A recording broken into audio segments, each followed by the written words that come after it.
ሰላም ለእናንተ ይሁን። ይህንን ሚዲያ የምትከታተሉ ሁላችሁም የክርስቶስ ኢየሱስ ሰላምና ጸጋ ይብዛላችሁ። እኛችሁ ሜሮን ድንበሩ ነኝ። ክብር ሁሉ ለአምላካችን ለእግዚአብሔር ይሁን። ዛሬ ወደ እናንተ ብቅ ያልኩት ከምጸልይበት ከዛዮን ተራራ ላይ ነው። እግዚአብሔር በልቤ ባስቀመጠው መልእክት ወደ እናንተ ብቅ ብያለሁ። እግዚአብሔር ቃል ሲናገር ማርቆስ ወንጌል ምዕራፍ 6 ከቁጥር 18 ጀምሮ ያለውን እግዚአብሔርን ቃል አነባለሁ። ዮሐንስ ሄሮዶስን የወንድም ሚስት ላንተ ልትሆን አልተፈቀደልህም ይለው ነበርና ሄሮዲያዳ ግን ተቃውማው ልትገለው ትፈልግ ነበር፣ አልቻለችም። ሄሮዶስ ዮሐንስ ጻድቅና ቅዱስ እንደሆነ አውቆ ይፈራውና ይጠባበቀው ነበር። እርሱንም ሰምቶ በብዙ ነገር ያመነታ ነበር፣ በደስታም ይሰማው ነበር። ሄሮዶስም በተወለደበት ቀን ለመኳንንቱና ለሻለቆች ለገሊላም ሹማምንት ግብር ባደረገ ጊዜ ምቹ ቀን ሆነላትና ይላል እግዚአብሔር ቃል። ጌታ ይባረክ። የመልእክቴ ርዕስ ምቹ ቀን የሚል ነው። ወገኖቼ ሄሮዲያዳ ዮሐንስን ለማስገደል ምቹ ቀን ሆነላት ወይም ምቹ ቀን አገኘች። ሄሮዲያዳ ዮሐንስን ማስገደል የፈለገችው ለምንድን ነው? ደግሞስ ዮሐንስ ማን ነው የሚለውን ጥቂት ላሳያችሁ። ሉቃስ ወንጌል ላይ ስለ ዮሐንስ ታሪክ ስናጠና ዮሐንስ የተወለደበትን ቤተሰብ አገልጋይ ቤተሰብ ነው። የዮሐንስ አባት ዘካርያስ ካህን ነበር። የዮሐንስ እናት ደግሞ ኤልሳቤጥ እንግዲህ የካህን ቤተሰብ ልጅ ነች። ዘካርያስና ኤልሳቤጥ በኖሩበት ዘመን የእግዚአብሔርን ሕግጋት እየጠበቁ በጽድቅ የሚኖሩ የእግዚአብሔርን ፊት የሚፈልጉ ያለ ነቀፋ የሚኖሩ ነበሩ። ነገር ግን ኤልሳቤጥ መካን እንደነበረች ልጆች እንዳልነበራቸው እግዚአብሔር ቃል ይናገራል። መጽሐፍ ቅዱስ እንደሚናገረን ሁለቱም በእድሜያቸው አርጅተው ነበር ይላል። ዘካርያስም ኤልሳቤጥም ልጅ ሳይወልዱ አርጅተዋል። ኤልሳቤጥ ወለድ አትችልም፣ መካን ነበረች። ነገር ግን አንድ ቀን ዘካርያስ ካህን ነበርና የክህነቱ አገልግሎት የሚያገለግልበት ተራው ሲደርስ ለማገልገል የክህነቱን አገልግሎት ለማገልገል በገባ ሰዓት የእግዚአብሔር መልአክ ተገለጠ። ከዛ ለዘካርያስ እንደዚህ አለው፣ ዘካርያስ ሆይ አትፍራ፣ ጸሎት ተሰምቷል። ሚስት ኤልሳቤጥ ወንድ ልጅን ትወልዳለች፣ ስሙንም ዮሐንስ ትለዋለህ አለው። ይህንን ካለው በኋላ በመወለዱ አለ ብዙዎች ደስ ይላቸዋል፣ ተድላና ደስታ ይሆናል። የሚያሰክርም የወይን ጠጅም አይጠጣም፣ በማህፀን ሳለ መንፈስ ቅዱስ ይሞላበታል ብሎ መልአኩ ስለ ዮሐንስ ተናገረ። ዮሐንስ ገና በእናቱ ማህፀን ውስጥ እያለ መንፈስ ቅዱስ እንደሚሞላበት፣ ዮሐንስ ከተወለደ በኋላ የሚያገለግለውን አገልግሎት ምን አይነት አገልግሎት እንደሚያገለግል በኤልያስ መንፈስ እንደሚሄድ ከሱ አገልግሎት የተነሳ ብዙ የእስራኤል ልጆች የጌታን መንገድ አውቀው እንደሚሄዱ መንገድ እንደሚጠርግ አስቀድሞ ለዘካርያስ ተናግሮታል። ዘካርያስም በመልአኩ የመጣውን መልእክት ሰማ። ሁለቱም አርጅተዋል። ኤልሳቤጥም ብታረጅ እግዚአብሔር የተናገረው ሊፈጸም ግድ ነውና ኤልሳቤጥም ጸነሰች፣ የመውለጇ ጊዜ ደረሰ ይላል። ከዛ ዮሐንስ የሚወለድበት ጊዜ ደረሰ፣ ዮሐንስ ተወለደ። ዮሐንስም አደገ፣ በመንፈስ ጠነከረ ይልና ለእስራኤል እስከታየበት ቀን ድረስ በምድረ በዳ ቆየ። ዮሐንስ እንግዲህ ለዘካርያስ በመልአኩ አማካይነት በመጣው ታላቅ የምስራች የተጸነሰ ለእግዚአብሔር ፕሮግራም የተወለደ የጌታን መንገድ እንዲያሳይ የንስሐን ጥሪ እንዲያደርግ ለብዙዎች መንገድ እንዲያሳይ የጽድቅ ሰባኪ እንዲሆን ጽድቅን እንዲናገር ንስሐ ትውልድ እንዲገባ ያንን መንገድ እንዲያሳይ እግዚአብሔር በዓላማው በፕሮግራም እንዲወለድ ያደረገው ልጅ ነው። ታዲያ ዮሐንስ ካደገ በኋላ በምድረ በዳ ቆየ ይላል። ከዛ በኋላ የቆይታው ጊዜ ሲያበቃ ዮሐንስ በዮርዳኖስ ወንዝ ሆኖ የንስሐን ጥሪ ያደርግ ነበር። ሰዎች ንስሐ እንዲገቡ የጌታን መንገድ ያዘጋጅ ነበር፣ ጥርጊያውን ያስተካክል ነበር። በኢሳይያስ መጽሐፍ እንደተጻፈ ድምጽ እንደሆነ ይናገራል። የጌታን መንገድ የሚያዘጋጅ እንደሆነ በትንቢት አስቀድሞ ተነግሯል። ይህ በትንቢት ሲነገርለት የቆየ ዮሐንስ ጊዜው ሲደርስ ለሕዝብ ሁሉ የንስሐን ጥሪ ማድረግ ጀመረ። እንግዲህ ዮሐንስ ጊዜው ሲደርስ በዮርዳኖስ ወንዝ ላይ ሆኖ የንስሐን ስብከት ይሰብክ ነበር። የሱን የንስሐ ስብከት የሰሙ ከይሁዳ ደግሞም ከኢየሩሳሌም በጣም ብዙ ሰዎች እየመጡ ኃጢአታቸውን እየተናዘዙ በዮርዳኖስ ውስጥ ይጠመቁ ነበር፣ ንስሐ ይገቡ ነበር። እንግዲህ ዮሐንስ በዮርዳኖስ ሆኖ የሚጮኸው ጩኸት፣ የሚያሰማው ድምፅ፣ የንስሐ ስብከት በየስፍራው ይሰማ ነበር።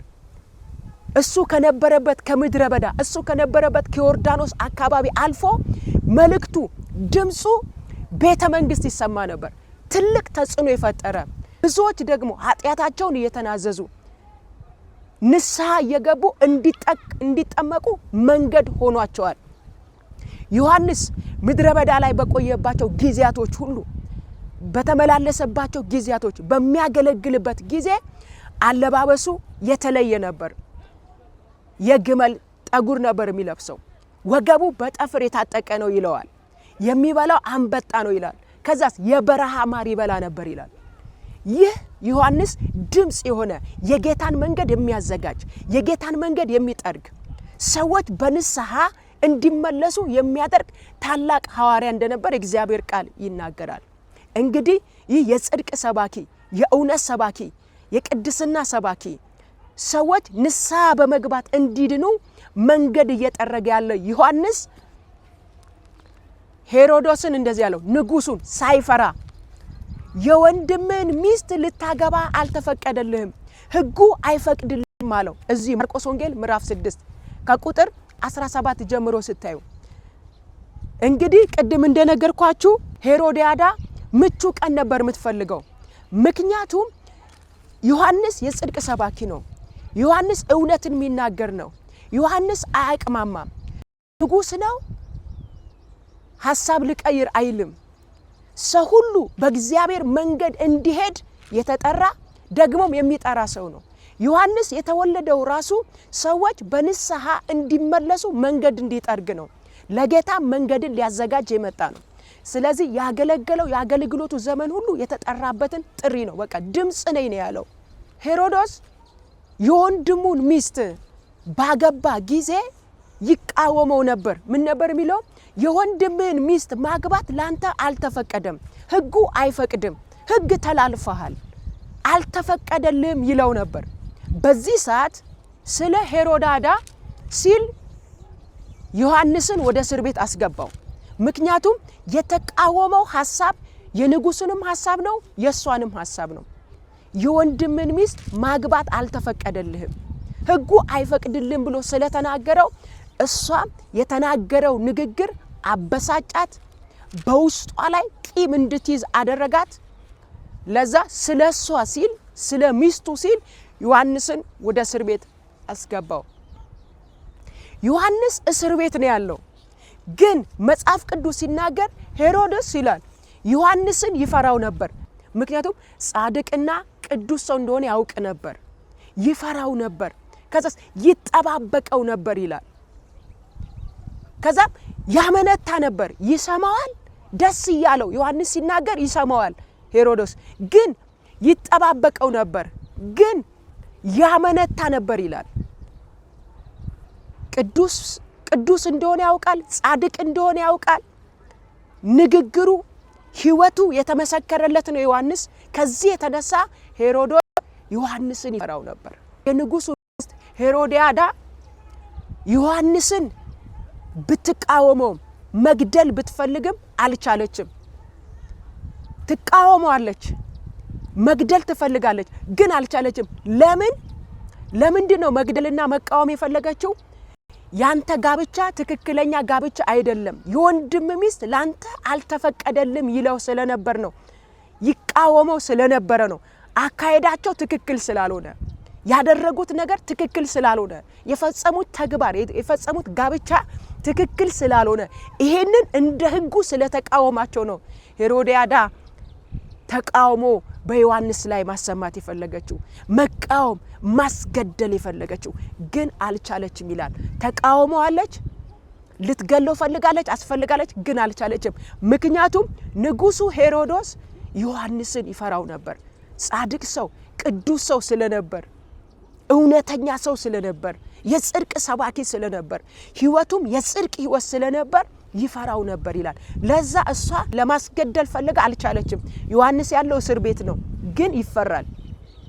ዮሐንስ ምድረ በዳ ላይም ሆኖ ዮርዳኖስ ጋም ሆኖ ሲሰብክ ስብከቱ የብዙዎችን ልብ ያቀልጥ ነበር። የብዙዎችን ጉልበት ያብረከርክ ነበር። ለዛ ነው ብዙዎች እየመጡ የንስሐን ጥምቀት ይጠመቁ የነበረው። ታላላቆች እየመጡ ኃጢአታቸውን እየተናዘዙ ይጠመቁም ነበር። ንስሐ እየገቡ ይጠመቁ ነበር። አያችሁ ሄሮዶስ ዮሐንስን ፈራው። ይፈራው ስለነበር ይጠባበቀውም ስለነበር እሷ ብትቃወሞ ማስገደል ብትፈልግም አልቻለችም። ነገር ግን ምቹ ቀን ሆነላት። ምቹ ቀን መጣላት። ምን አይነት ቀን? ንጉሱ ሄሮዶስ የተወለደበት ቀን ነበር። በዚያን ቀን ከንጉሱ ሄሮዶስ ጋር ሹማምንቶች ነበሩ፣ የተለያዩ ሻለቆች ነበሩ፣ መኳንንቶች ነበሩ። በዚህ ቀን ላይ ለሷ ምቹ ቀን ሆነላት ይላል። ነገር ግን ንጉሱ ሄሮዶስ የተወለደበት ቀን መጣ። በዚያን ቀን ላይ ሹማምንቶች፣ መኳንንቶች፣ ሻለቆች፣ የተለያዩ ገዢዎች ባሉበት የተወለደበት ቀን ነበር። በተወለደበት ቀን ያደረገችው አንድ ነገር ነው። የእግዚአብሔር ቃል ምን ይላል? ምቹ ቀን ሆነላት ይላል። ምቹ ቀን ሆነላት ይላል። በዚህ ቀን ልጅ ለንጉሱ እንድትዘፍን አደረገች። ልጇም ገብታ ዘፈነች ይላል። ልክ ልጇ ገብታ ስትዘፍን ንጉሱ ሄሮዶስ ደስ ተሰኘ። ከሱ ጋር የነበሩ ሹማምንቶቹ፣ ሻለቆቹ፣ መኳንንቶቹ ደስ አላቸው። የምትወጁን ሁሉ ለምኝ፣ ምን ይሰጥሽ፣ ምን ይደረግልሽ፣ እስከ መንግስቴ እኩሌታ ድረስ አላት። በዚህ ጊዜ እቺም ልጅ እናቷ ጋር ሄደችና ንጉሱ ያላትን ነገረቻት። የምትወጁን ሁሉ ለምኝ ብሎኛል፣ እስከ መንግስቴ እኩሌታ ድረስ ይሰጥሻል ብሎኛል፣ ምን ልበለው ስትል ለሄሮዲያዳ ምቹ ቀን ነውና ይመጣላት፣ ጥሩ አጋጣሚ ነውና የሆነላት። መጀመሪያ ልታስገድል ፈልጋ ማስገደል አልቻለችም። ተቃውማ ዮሐንስን ማስገደል አልቻለችም ነበር። ዮሐንስ ስለተቃወማ ትክክለኛ መንገድ አይደላችሁም ያላችሁ ስላለ ትፈልግ ነበር። ይሄ ቀን ለሷ ምቹ ቀን ሆነላት እና ይላል። በዚህ ቀን ላይ ለልጇ ቶሎ ብላ እንደዚህ አለች፣ ዮሐንስን ራስ በወጨት አርገ ስጠኝ በዩ አለቻት። ወጨት ማለት ሳህን ማለት ነው። ልጅየውም እናትየው ያለቻትን ሰምታ ወደ ንጉሱ ፈጥና ሄዳ የዮሐንስን ጭንቅላት በወጨት ስጠኝ አለችው። በዚህ ሰዓት ንጉሱም እጅግ አዘነ ይላል። እጅግ አዘነ ይላል። ምክንያቱም ዮሐንስ ጻድቅ ሰው ነው፣ ቅዱስ ሰው ነው። ዮሐንስን ይፈራዋል፣ ደግሞ ሲናገርም ደስ ይለዋል። ህይወቱን ስለሚያውቅ እጅግ አዘነ ይላል። ነገር ግን በዙሪያ የሰሙ መኳንንቶች፣ ሹማምንቶች፣ ሻለቆች ስለነበሩ በእነሱ ፊት ቃሉን ማጠፍ ስላልቻለ ደግሞም ስለገባው ቃል ኪዳን ሲል እጅግ እያዘነ እሺ አላት። እሷም ለንጉሱ እንደጠየቀችው የዮሐንስን ጭንቅላት አስቆርጦ በወጨት አስመጣላት፣ ደግሞም ሰጣት። ልጅየውም የዮሐንስን ጭንቅላት ለእናትየው ወስዳ በወጨት ሰጠቻት። ለእናትየው ምቹ ቀን ሆነላት። የዮሐንስን ጭንቅላት ለማስቆረጥ ያሰበችውን ለማድረግ፣ ለማስቀላት፣ ለማስገደል ለእናትየው ምቹ ቀን ነው የሆነላት። ብዙ የሚያስፈልጋት ነገር ይኖራል። ብዙ ነገር ማግኘት እየቻለች ከንጉስ መቀበል እየቻለች የምትጠይቀውን እንደሚሰጣት ነግሯታል። የምትፈልገውን የምትወደውን ብትጠይቅ እንደሚሰጣት ነግሯታል። እሷ ግን የእናቷ ምክር የነበረው ማስገደል ፈለገች፣ ማስቀላት ፈለገች። ይህ የወንጌል ሰባኪውን ይህ የጽድቅ ሰባኪው ንስሐ የሚሰብከውን እውነተኛ የእግዚአብሔር ሰው የሆነውን አንገት አስቆረጠች። ዛሬ መልእክቱን ወደኛ ልመልሰው። እግዚአብሔር ምቹ ቀን ያመጣልናል። ምቹ ቀን ይሰጣቸዋል። የሚገርም ያላሰባችሁት እድል ወደ ቤታችሁ ይመጣል። ያልጠበቃችሁት የምቹ ቀን ይሰጣቸዋል። ምቹ ቀን ያመጣላቸዋል። ምቹ ዘመን ይሰጣቸዋል። ከዚህ ቀደም ተሰምታችሁ በማታውቁት ማንነት የምትሰሙበትን እድል ሲሰጣችሁ ምን ይሆን የምትጠይቁት? ተምራችሁ እግዚአብሔር ጥሩ የሆነ የሥራ እድል በር ከፍቶላችሁ እዛ ቦታ ላይ ስትቀመጡ ምን ይሆን በምቹ ቀናችሁ እንዲሆን የምታስቡት? ደግሞ ሰርታችሁ ለፍታችሁ ይሄንን ባገኛችሁ ያሰባችሁትን ያገኛችሁ ቀን ምቹ ቀን የሆነላችሁ ቀን እግዚአብሔር እድልን በእጃችሁ አሳልፎ የሰጣችሁ ቀን ምን ይሆን? ምን ለማድረግ ይሆን የምታስቡት? ከእግዚአብሔር እንደተቀበላችሁት እግዚአብሔር እንዳዘጋጀላችሁ ቀን መልሳችሁ ለእግዚአብሔር ክብር ታውሉት ይሆን ወይስ በልባችሁ ያለውን ሞቲቫችሁን ትፈጽሙበት ይሆን? ሄሮድያዳ በልቧ ቂም ይዛ ነበር ዮሐንስ ላይ ለማስገደል ሞክራ ስላልቻለች ስላቃታት በልቧ ይዛ ነበር የጠበቀችው። ምክንያቱም ተግባራችሁ ልክ አይደለም፣ አካሄዳችሁ ልክ አይደለም፣ እንደ ሕጉ አልሄዳችሁም ስለቆማት ይህ ያገራ ንግግር በልቧ ውስጥ ላይ ሸሽጋ ይዛው አቂማበት ተበሳጭታበት ስለነበር ምቹ ቀን ነበር ምቹ ቀን በሆነበት ጊዜ አንገቱን አስቀላች፣ አንገቱን ቆረጠችው። እግዚአብሔር እንደ ምን ይሰጣል? ቀን ይሰጣችኋል። ጠይቃችሁ የምታችሁ አለ። ያላሰባችሁት ከፍታ ላይ እናንተን የሚያወጣበት ቀን አለ። በታላላቆች ፊት አቆሟችሁ ሞገስ ሆናችሁ ንግግራችሁ እንዲደመጥ እድልን የሚሰጣችሁ ቀን ይኖራል። በዚያን ቀን እግዚአብሔርን ታከብሩበት ይሆን ወይስ የራሳችሁን ሐሳብ ለራሳችሁ ክብር ተጠቀሙት ይሆን? ምቹ ቀናችሁን ለእግዚአብሔር አውሉት። ምቹ ቀናችሁን ለእግዚአብሔር ክብር ተጠቀሙበት። እግዚአብሔር የሚሰጣችሁ ምቹ እድል ለምሳሌ በተለያየ ስፍራ ለስራ እንሰማራለን። በምትሰማሩበት ለስራ በምትወጡበት በምትገቡበት ስፍራ ወደ እናንተ የሚመጡ ሰዎች ይኖራሉ። የምታገኟቸው ሰዎች ይኖራሉ። እነዛን የምታገኟቸው ሰዎች እግዚአብሔር በፈጠረላችሁ እድል ተጠቅማችሁ ሰዎችን ከእግዚአብሔር ጋር አስተዋውቁበት። እግዚአብሔርን እንዲያውቁ አድርጉበት። እውነትን እንዲያውቁ አድርጉበት። ምቹ ቀኖቻችሁ ጥሩ እግዚአብሔር የሚሰጣችሁን እድል ወደ ቤታችሁ ወደ ህይወታችሁ ወደ እጃችሁ የሚያመጣውን ታላላቅ እድል ለእግዚአብሔር ክብር አውሉት።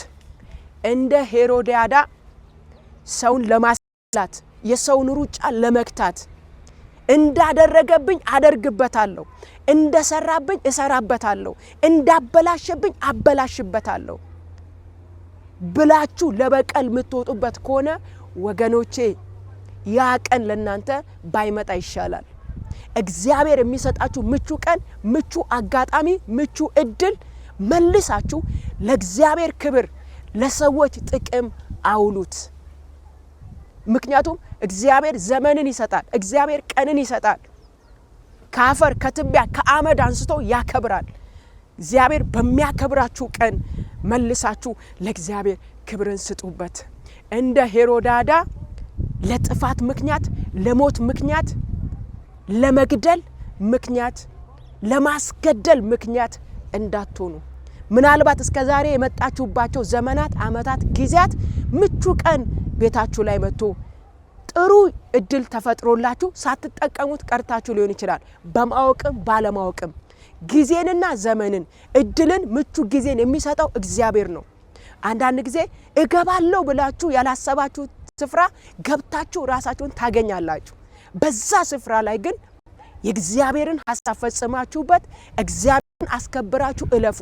የናንተ ምቹ ጊዜ፣ የናንተ ምቹ አጋጣሚ፣ እግዚአብሔር በቤታችሁ ሊያመጣው ምቹ እድል፣ እግዚአብሔር አመቻችቶ የሰጣችሁ እድል፣ አመቻችቶ የሰጣችሁ ቀን አለ፣ አመቻችቶ የሰጣችሁ ሳምንት አለ፣ አመቻችቶ የሚሰጣችሁ ወር አለ። በእነዚህ ቀናት ሁሉ እግዚአብሔር እንድታከብሩበት፣ እግዚአብሔርን እንድታሳዩበት ዛሬ መልእክቴን አስተላልፋለሁ። በምቹ ቀን በጥሩ አጋጣሚያችሁ ያልተገባ ነገር አድርጋችሁ ለትውልድ እንቅፋት የሚሆን ለትውልድ ስብራት የሚሆን እግዚአብሔርንም የሚያስ አድርጋችሁ እንዳታልፉ ዛሬ በዚህ ቃል እውነት ንቁ። ዛሬ በዚህ ቃል እውነት ንቃ። እግዚአብሔር በሚሰጣችሁ ዘመን ሁሉ ዘመንን የሰጣችሁ የዘመን ባለቤት ለሆነው ለእግዚአብሔር ክብር አውላችሁ እለፉ። እግዚአብሔር ይባርካችሁ፣ ዘመናችሁ ይባረክ። እግዚአብሔር ሆይ ስለዚህ ሰዓት እናመሰግናለን፣ ስለላክልን ቃል እናመሰግናለን።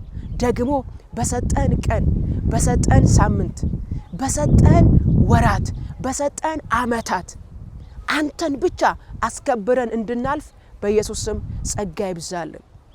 ደግሞ በምትከፍትልን ደጆች ሁሉ፣ በምትሰጠን ምቹ ጊዜያት ሁሉ፣ በምትፈጥርልን ጥሩ አጋጣሚ ሁሉ አንተን አሳይተን ለትውልድ እንቅፋት ሆነን ሳይሆን ለትውልድ መሰናክል ሆነን ሳይሆን አንተንም አስደስተን ለሰዎችም መልካም አድርገን እንድናልፍ በኢየሱስም ጸጋ ይብዛልን። ከዚህ ቀን ጀምሮ በምቹ ቀናቶቻችን በምቹ ጊዜያቶቻችን አንተ የምትከብርበትን ነገር ሰርተን ለማለፍ በኢየሱስም ጸጋ ይብዛልን። የትኛውም አንተ ማትወደው ነገር ሁሉ ከህይወታችን ይነሳ። አንተ በመሰጠን መልካም ቀን፣ አንተ በሰጠን ምቹ ጊዜያት ሁሉ እግዚአብሔር ሆይ አንተን በማስከበር ዘመናችን እንዲያልቅ በኢየሱስም ጸለይኩ። ከዚህ ቀን ጀምሮ ይሄንን መልእክት የሚሰሙ እህትና ወንድሞቼ የትውልድን ሩጫ እንዳይገቱ፣ ሰውን ለማጥፋት እንዳይሮጡ፣ ሰውን ለማሰናከል እንዳይፈጥኑ፣ በሰው መንገድ ላይ እንቅፋት ለማኖር እንዳይፈጥኑ በሰጣቸው ምቹ ቀን፣ በሰጣቸው ምቹ ዘመን፣ በመሰጠን ምቹ ቀን፣ በመሰጠን ምቹ ዘመን ለሰዎች በሰዎች መንገድ ላይ እንቅፋትን ምናኖርበት ሳይሆን ለሰዎች ፍጥነት ይልቅ የምንበረታበት የምንደግፍበት ጊዜ እንዲሆን በኢየሱስም ጸለይኩ። ስለሆነ እናመሰግናለን። ሁሉ ላንተ ክብር ይሁን። በቃል እውነት ልታነቃን ስለመጣ እናመሰግናለን። ተርፎ ያለው ጊዜ ተባረከ ይሁን። ይህ ቃል የሰሙ ሁሉ በጸጋ እውነት በመንፈስ ይባረኩ። ሁሉ ላንተ ክብር ይሁን በኢየሱስ ስም። ጌታ ኢየሱስ ክርስቶስ ይባርካችሁ። ጸጋ ከናንተ ጋር ይሁን። እጅግ በጣም እወዳችኋለሁ። ይሄ መልእክት የደረሳችሁ የተባረካችሁ መልእክቱ ለሌላው እንዲደርስ ሼር አድርጉ። ሰብስክራይብ ያላረጋችሁ ደግሞ ሰብስክራይብ በማድረግ ቤተሰብ ሁኑ። ተባረኩ። እግዚአብሔር ሀገራችን ኢትዮጵያ በሰላም በድልና በከፍታ ይባርክልን። ተባረኩ። እወዳችኋለሁ።